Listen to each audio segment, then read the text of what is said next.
Today's mindful moment. With our AI narration, you can really dive in. What if science could actually tell us what's morally right and wrong? Kind of wild to think about, huh? I mean, we usually think of morality as like religion or philosophy, personal opinions, gut feelings. But what if there were like actual facts about good and evil? Well, that's exactly the argument Sam Harris makes in The Moral Landscape, and that's what we're going to dive into. So he's saying neuroscience can, inform our understanding of morality. Yeah, he argues that, a lot of people, they kind of cling to this idea that morality is totally subjective, right? But Harris believes well-being is objective, like a measurable fact, not just like how you feel. A measurable fact. So he's saying, science can help us figure out what really makes humans flourish. Exactly. And to get there, he looks at a lot of things. One example you picked out was early childhood experiences. All right. What does that have to do with morality? Well, more than you might think. Turns out those early experiences, they really shape our brains, and like our moral compass, too.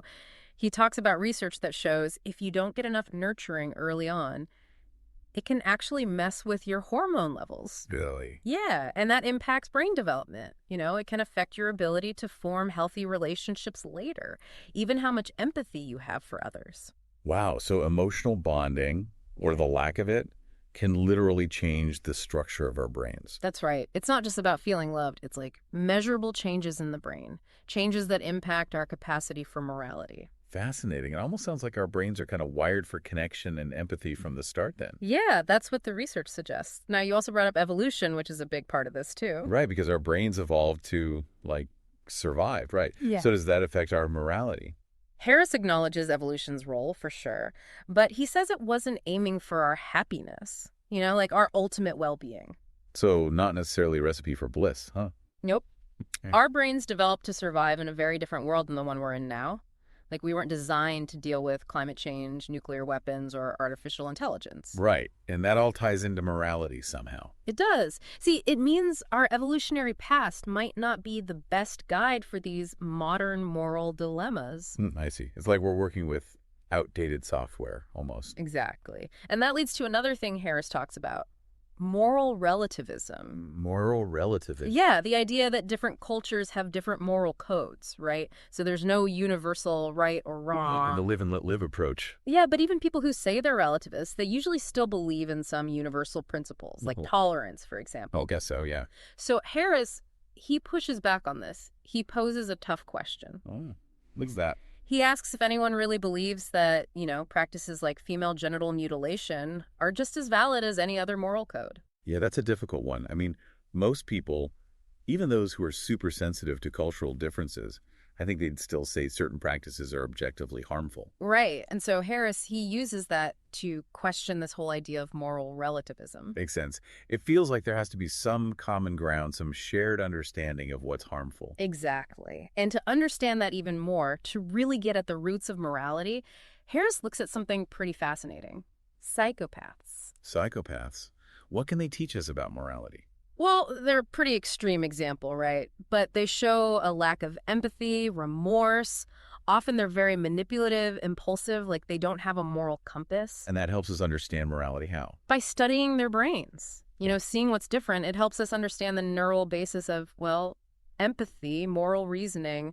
Those qualities psychopaths seem to lack. So it's like looking at the negative space almost. Yeah. By studying what's missing, we learn about how morality works in the rest of us. Yeah, exactly. It shows how important empathy and social emotions are for moral behavior. Wow. That's pretty profound when you think about it. Okay, so we've got brain development, evolution, psychopaths. Is there anything else Harris explores in this idea of a moral landscape? Oh, yeah. Lots more. And of course, we can't forget the big one, religion.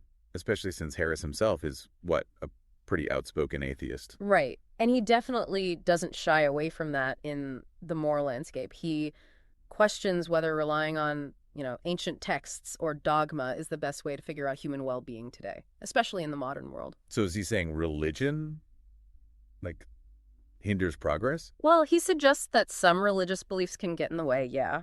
especially when they lead people to resist change, even when there's scientific evidence. Like, he gives examples of some religious groups making specific predictions about the end of the world. Yeah. And those predictions, well, they didn't happen. But people still held on to their beliefs. So he's pointing out that sometimes faith and reason, they kind of clash, especially when it comes to moral issues. Exactly. He even asks whether secular societies, the ones that rely more on reason and evidence, maybe they're doing just as well, maybe even better when it comes to happiness and well-being. Interesting. That definitely challenges some common assumptions about religion and morality. It does. And that's just scratching the surface. There's a lot more to unpack in the moral landscape. Welcome back.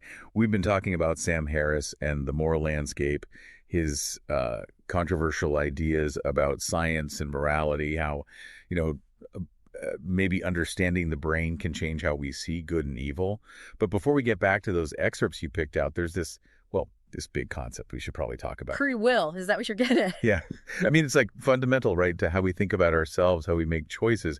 And Harris really goes deep on this in the book. He challenges the whole idea that we have conscious control, like really control our actions. Hold on. Is he saying we're just like puppets? Our brains are calling the shots and we don't even know it? Well, he brings up research on unconscious brain activity. Stuff that happens before we even make a conscious decision. Whoa, wait. So our brains are making choices before we even realize it. What does that even mean for, like, our sense of self, our agency? It's kind of mind-blowing, right? He argues that this feeling we have, that feeling of being in control, of free will, maybe it's an illusion. Okay, but that just throws everything off. I mean, our legal system, ideas of justice, it's all built on people being responsible for their actions. I know, it's huge. And Harris knows it too. He talks about all the ethical dilemmas this brings up. The tension between this idea and, well, how we function as a society. So what does he say? How do you have a justice system if nobody has free will? He suggests maybe we need to rethink our ideas about blame and punishment, like the whole eye for an eye thing. But he doesn't say we should ditch responsibility altogether. That's a tough one.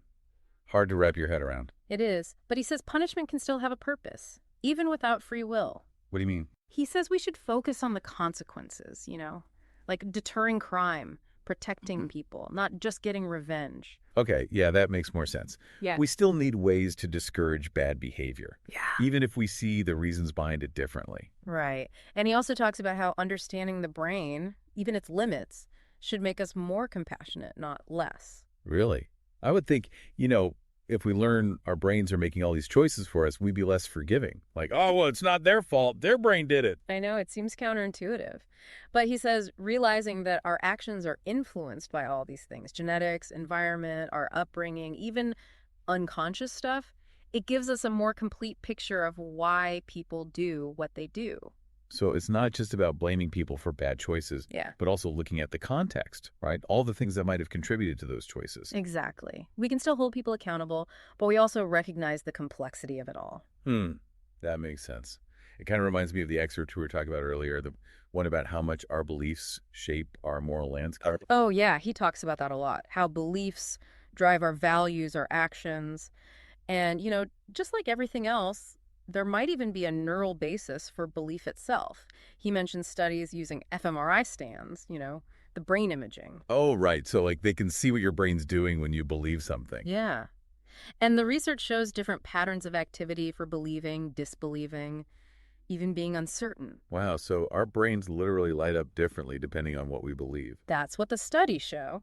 And what's really interesting is that Harris suggests this could help us understand how beliefs form, especially moral beliefs. Maybe even how to influence them. That's a pretty big idea. Makes you think about faith, and the role it plays in morality. Yeah, and he gets into all that. He talks about how some beliefs, especially religious ones, can lead people to resist change, even when they're faced with evidence that contradicts those beliefs. Like, can you give me an example? Sure. He mentioned some groups that predicted the end of the world, specific dates and everything. And it didn't happen, obviously. Nope. But many of the believers, they held on to their faith, even without any evidence. So he's highlighting how powerful belief can be, right? Yeah. Even when it doesn't line up with logic or facts. Right. And he's not just picking on religion here. He's saying that understanding how beliefs form from like a brain perspective, from a psychological perspective, it could help us create a more rational world, a more compassionate one too. It's like he's calling for a total shift in how we think about morality, like a cognitive revolution or something. He is. He's challenging us to look at human nature differently, especially this idea of free will. He wants us to take a more, well, scientific approach to ethics. This is heavy stuff. Yeah. Brain development, evolution, psychopaths, now belief. I mean, we've covered so much ground in the moral landscape. And we're not done yet. There's still more to explore. We'll dive even deeper in the next part. All right, welcome back to the deep dive. We're finishing up our look at The Moral Landscape by Sam Harris. You know that book where he makes this big argument that science can tell us what's moral, what's not? Yeah, it's been quite a ride, hasn't it? We've gone deep into some pretty heady stuff, the brain, empathy, even free will. But it all comes back to Harris's idea that, well, well-being is a thing, like an actual thing, not just an idea, Yeah. something we can measure, study with science. Right, and we talked about how that affects, like, everything. Our laws, ideas of justice, even how we punish people. Absolutely. And I bet there's a question a lot of our listeners are asking themselves right now. What's that? Well, if science can tell us what's right and wrong, are we going to end up with, like, a scientific formula for morality? Oh, yeah. I was wondering that, too. It's kind of scary, right? Like, will we have this equation for morality, no room for, nuance or individual choice? Well, Harris addresses that head on in the book. Yeah. He says, sure, science can give us a framework, a way to understand well-being, but it's not like giving you the answer to every moral problem you face. So no moral calculator, huh? Nope. Human experience is just, it's too complicated for that. He says science can point us to the principles, the things that generally lead to well-being. But using those, actually applying them, that takes judgment, wisdom, looking at each situation. Because it was more like a guide then. Not a set of rules, but like a way to think about things. Exactly. He makes this analogy with health. You know how science tells us what's healthy, eat right, exercise, all that. Right. But that doesn't mean everyone lives the exact same way, right? You got to take your own situation into account. Yeah, totally. There's no one-size-fits-all approach to health. Hmm. And I guess morality is kind of the same, huh? That's what Harris is saying. And he's also careful to say this. Understanding morality scientifically doesn't mean we stop having those tough conversations. The ethical debates, using our reason, caring about each other. So it's not replacing our gut feelings about what's right and wrong. It's more like adding to them. Using science to, like, fine-tune our thinking. Exactly. It's about bringing science and reason to the table, making them part of how we think about morality, both individually and as a society. So this is getting kind of big picture now. How does all this, this new understanding of morality, how does it change the world? Well, Harris believes it could lead to some big changes. In the last part of the book, he talks about solving global problems like poverty, inequality, even climate change. He thinks this approach could help with that. That's a pretty optimistic view. But, I mean, how do we actually do that? How do we take these sciencey insights and use them in the real world where things are messy? Harris says it starts with a few things. Education, being open to new ideas, questioning what we think we know, like encouraging critical thinking, using evidence, caring about, well, all living things. Wow, so it's not just for scientists and philosophers then, it's for everyone. Exactly. He reminds us that morality isn't just some, abstract idea. It's about real people, real lives. And it's our job to make the world a better place for everyone. This deep dive into the moral landscape, it's been, well, intense. And I'm sure our listeners are going to be thinking about this stuff for a while. Definitely. And if you're really curious, if you want to go even deeper, you should check out the book. It's challenging, for sure, but it makes you think.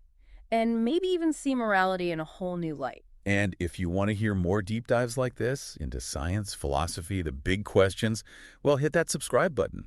And tell your friends, especially if they love a good intellectual challenge. You'll find a link to purchase the book in the show notes.